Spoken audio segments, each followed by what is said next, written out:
हरियाणा के फरीदाबाद में एक 23 साल की लड़की से साइबर ठगी का एक बहुत ही हैरान कर देने वाला मामला सामने आया है। साइबर ठग ने लड़की को 17 दिनों तक घर के अंदर बंद रहने पर मजबूर कर दिया। कहीं आपके साथ ऐसा ना हो, इसलिए इस घटना को पूरा ध्यान से सुनिए। इसे डिजिटल अरेस्ट का नाम भी दिया जा रहा है। इस दौरान ठगों ने लड़की से 2.5 लाख रुपए भी हड़प लिए। पीड़िता ने बताया कि घटना की शुरुआत 12 अक्टूबर को हुई, जब लखनऊ से उसके पास एक कॉल आया। इसके बाद वो ठगों के झांसे में ऐसा फंसी कि खुद के घर में ही कैद होकर रह गई। आपको बता दें कि साइबर ठगी का शिकार हुई लड़की का नाम अनन्या है, फरीदाबाद की रहने वाली है। एक इंटरव्यू में अनन्या ने बताया कि सब कुछ ठीक चल रहा था। इस बीच 12 अक्टूबर को उसके पास एक कॉल आया। कॉल करने वाले ने कहा कि वो लखनऊ कस्टम ऑफिस से बोल रहा है और आपके आधार कार्ड के जरिए एक पार्सल कंबोडिया भेजा जा रहा है। इसमें कुछ पासपोर्ट हैं और एटीएम कार्ड भी हैं। खुद को कस्टम ऑफिस का बताने वाले शख्स ने अनन्या से आगे कहा कि वो 5:30 बजे से पहले इसको लेकर लखनऊ पुलिस में एफआईआर दर्ज करवा ले, नहीं तो उसे कोर्ट में पेश होना होगा। ये सुनकर अनन्या थोड़ी घबरा गई। वो अपनी मां को बताने के लिए जा ही रही थी कि सामने वाले ने कॉल को कथित पुलिस अधिकारी से कनेक्ट कर दिया। इस पर अनन्या उससे बात करने लगी। अब अनन्या बताती है कि जब मैंने उस कथित पुलिस अधिकारी से बात की तो उसने कहा कि एफआईआर के लिए मुझे वीडियो कॉल पर आना होगा, क्योंकि डिजिटल एफआईआर कैमरे पर ही होती है। इस पर मैंने स्काइप ऐप ज्वाइन किया और कैमरे के सामने बैठ गई। सामने पुलिस की वर्दी पहने कुछ लोग खड़े थे और थाने जैसा ही बैकग्राउंड भी बना हुआ था।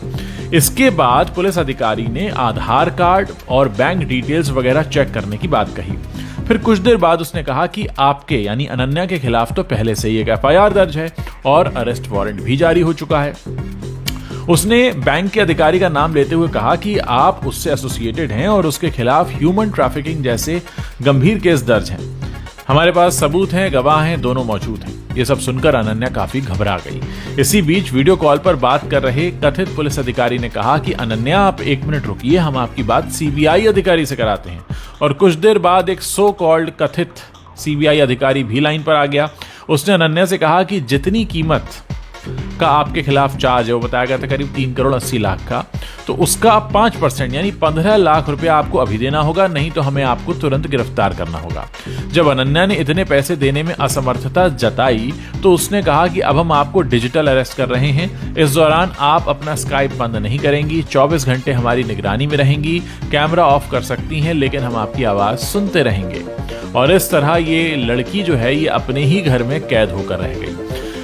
मतलब मामला यह था कि अनन्या ने जब अपने घर वालों को इस बारे में बताने के लिए कहा तो कॉल पर मौजूद जो शख्स था उसने सख्त लहजे में मना कर दिया। उसने कहा कि हम आपकी मदद कर रहे हैं, आपको इस बारे में किसी से बात करने की जरूरत नहीं है, यह बहुत गोपनीय मामला है। 3-4 दिन ये सब चलता रहा। फिर एक दिन कॉल करने वाले शख्स ने कहा कि अनन्या आपका केस कोर्ट पहुंच गया है। जज से बात हुई, उन्होंने आपका केस प्राथमिकता पर रखा है, जमानत राशि के तौर पर आपको 15 लाख रुपए देने होंगे।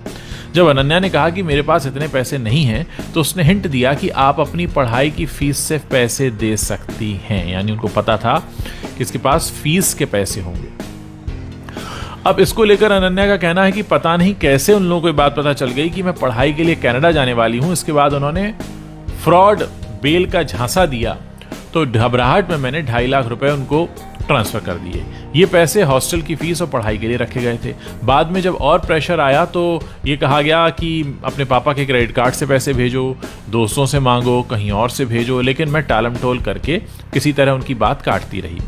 इस सब में हफ्ते भर से ज्यादा का समय कट गया। इस दौरान अनन्या अपने घर के कमरे में एक तरह से डिजिटल अरेस्ट रही, वो भी घर वालों से छुपकर, क्योंकि जब वीडियो कॉल करने वालों को पैसे नहीं मिले तो उन्होंने 17 दिन बाद ये कहा कि अब आप फ्री हैं, आपको डिजिटल अरेस्ट से आज़ाद किया जाता है। अब सवाल ये कि लड़की ने इतना दिमाग क्यों नहीं चलाया और उसने अपने घर वालों को बताया क्या?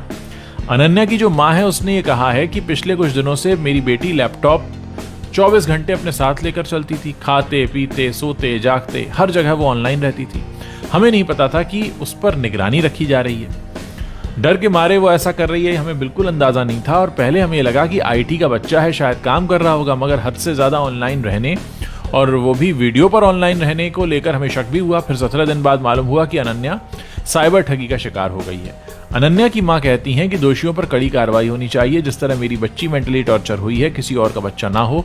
फिलहाल पुलिस ने केस दर्ज करके जांच शुरू कर दी है। दोस्तों, ये अपनी तरह का अनोखा मामला है जिसमें डिजिटल अरेस्ट किसी को किया गया।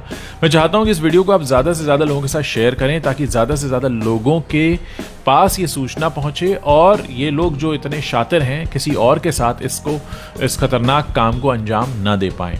जितना ज़्यादा हो सकता है इस वीडियो को शेयर कीजिए। व्हाट्सएप पर शेयर कर सकते हैं, फेसबुक पर शेयर कर सकते हैं, टेलीग्राम पर शेयर कर सकते हैं, अपने दोस्तों के ग्रुप्स में भेज सकते हैं। लोगों को बताइए कि ये सब भी चल रहा है।